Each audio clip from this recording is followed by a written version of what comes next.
एक खामोश लड़का जिसे दुनिया कमजोर समझती है, पर कोई नहीं जानता कि उसके सीने में एक खौफनाक अतीत दफन है।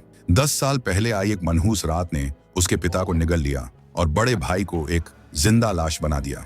आज यह कमजोर लड़का उसी खतरनाक अखाड़े में उतरने जा रहा है। क्या वो अपने बिखरे परिवार को जोड़ पाएगा या खुद भी उसी अंधेरे में हमेशा के लिए दफन हो जाएगा?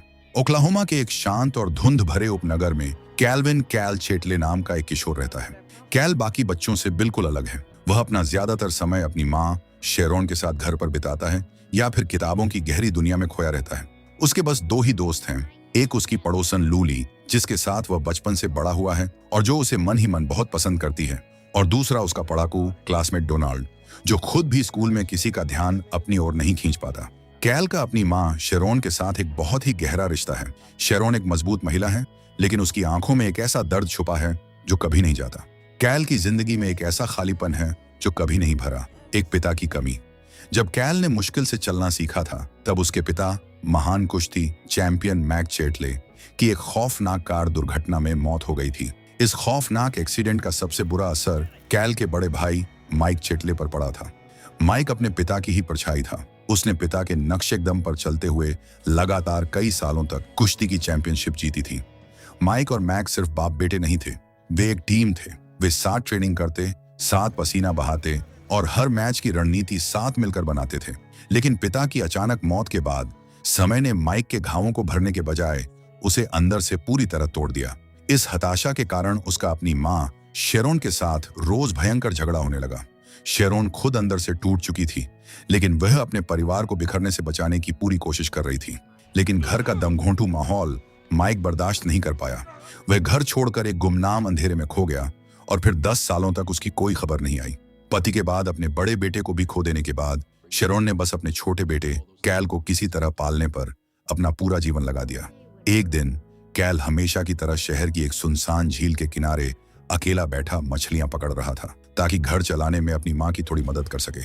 तभी वहां स्कूल का सबसे क्रूर बुली बिली बैरो आ धमकता है। बिली को दूसरों को सताने में मजा आता है। वह बिना किसी कारण कैल को परेशान करने लगता है। जब कैल अपनी रक्षा करने की कोशिश करता है तो बिली आगबूला होकर उसे बेरहमी से जमीन पर धकेलता है और वहां से भाग जाता है। कैल जमीन पर पड़ा अपने घावों को सहला ही रहा होता है कि तभी धुंध को चीरते हुए हैरी रेड न्यूमैन नाम का एक बूढ़ा और रहस्यमयी मछुआरा वहां प्रकट होता है। रेड कैल की आंखों में देखकर एक ऐसी बात कहता है जो उसके दिमाग में हमेशा के लिए गूंज जाती है। हमेशा खुद पर विश्वास रखो और अपने हक के लिए खड़े होना सीखो।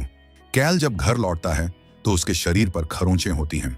उदास और टूटा हुआ कैल अपने कमरे में जाकर अपना सीक्रेट मेमोरी बॉक्स निकालता है।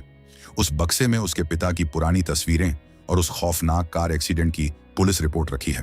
कैल उन तस्वीरों को हसरत भरी निगाहों से देखता है और सोचता है कि अगर उसके पिता आज जिंदा होते तो क्या कोई उसे ऐसे पीट कर जा पाता।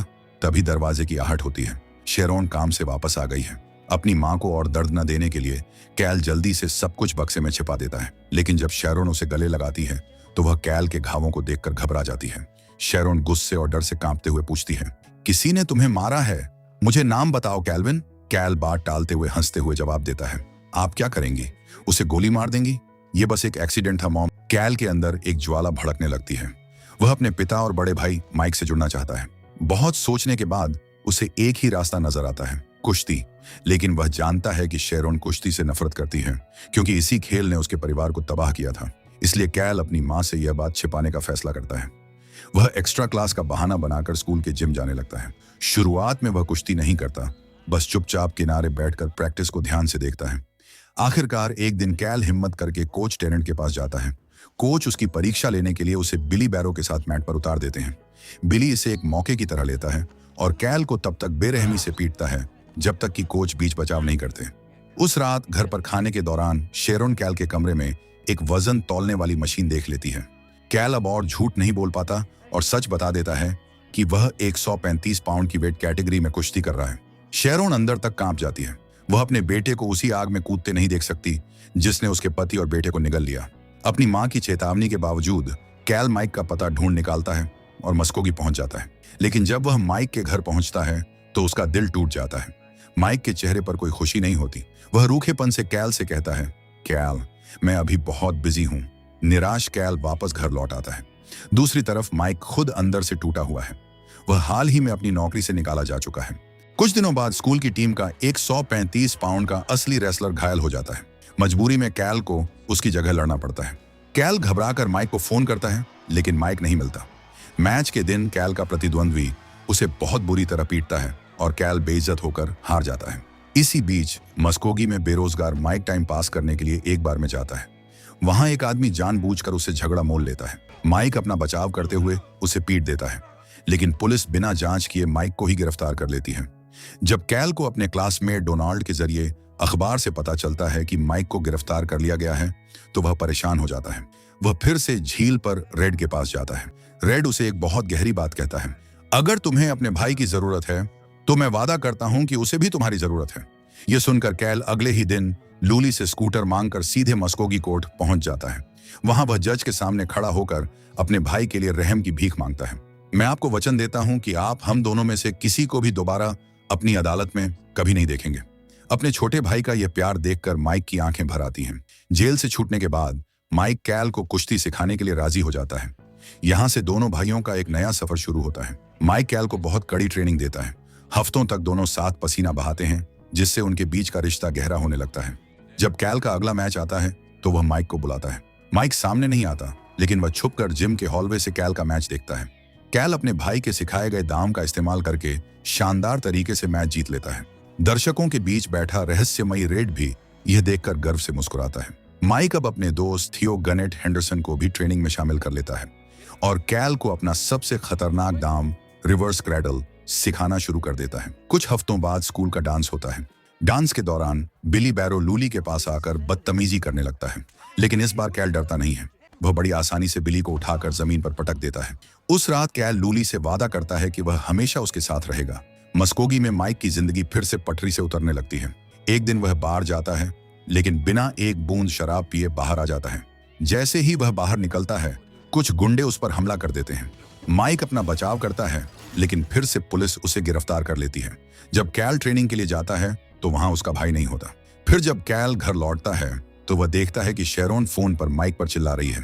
कैल पहली बार अपनी मां के सामने खड़ा होता है और माइक का बचाव करते हुए कहता है, माइक ने 1 महीने से शराब नहीं पी है, उसी ने मुझे कुश्ती सिखाई है और वह मेरा भाई है।